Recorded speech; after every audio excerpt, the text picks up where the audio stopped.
Hello guys, magandang hapon. Nandito tayo ngayon sa Jidal Sigabong TV with Banana Farm. May pumunta na kaibigan natin dito. To, taga din ka gani ah? Taga Aglalana dumaraw. Tibis kan tag-init matanong kag saging dokron? Oo, bunyag-bunyagan kung sa kilid ti balay ko ha. Oo. Pasensya gid white bunga mga saging tadukro day puro laya. Oo, sige, okay lang. Kung may bunga, gabulit mo din. Mga idol, nagbenta tayo ngayon ng saha ng saging sa kanya. Kasi itatanim niya daw doon sa bahay niya. Tayo naman ay mga kapwa kasaka, hindi tayo nagdadamot sa mga ganyang bagay kasi grupo at tropa natin yung mga yan. Bumili siya dito idol ng 3, pero gagawin ko siyang 4 para dagdagan ko ng 1. Kasi malayo pa yung pinanggalingan nila eh. Ano gani pangalan mo to? Si Jason Lastimoso.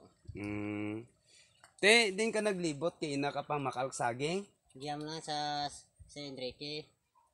Sa lingkod ti sa Maraburo kadto di. Ti duro man nabaklan mo? Gamay lang mo duha latok sako na baklan ko. Baw. Yung kabilin ko lang ni guaan to. Doon. Tong hanggod. Ito malaki mga idol yung ibinta natin sa kanya kasi para naman na mayroon siyang remembrance sa Jidal Banana Farm na pinakabakod kag pag-on nga farmers sa Iloilo. Dingle. Mga idol na. Di ba mga idol? Pag dumating lang yung ulan ay ito, pag dumating yung ulan, maraming sahan ng saging na matatanim ko dito. Hanggang doon, tataniman ko yan doon, hanggang doon sa baba, hanggang sa kabila, libo-libo. Libo-libo yung itatanim ko dito. Ayan mga idol, yun, hinuhukay niya. Tingnan mga idol, maganda yung variety na ito kasi galing to ng Davao. Ito sa lugar nila, idol, President Rua Duterte. Idol ko yan eh. Na president. Yan. O di ba mga idol? O. Pertidayak bakas lang mga grupo naton di. Sino nagatanaw nga tinguran man?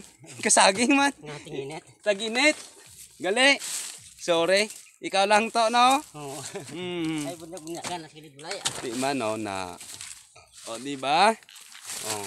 Ayan o. Tingnan nyo naman idol yung ng saging niya. Pakita mo to. Yan o. Ang laki o. O yan o. O diba mga idol? Ganyan yung mga banana farm with Jidal Sigabong TV dito sa probinsya. Sige dagdagan mo ng 2 pa para idagdag ko na lang sa iyo yung 1. Ang layo naman kasi ng pinanggalingan. Ayan. Kunin mo yung 2 na yan. Ayan. O, diba mga idol? Maraming salamat at pumunta siya dito ngayon. Pag dumami yung saha mo to, baka ako naman yung bibili sa'yo doon ha. Oo, pwede ah. Ayan. Ayun. Sige. Peace out. Thank you.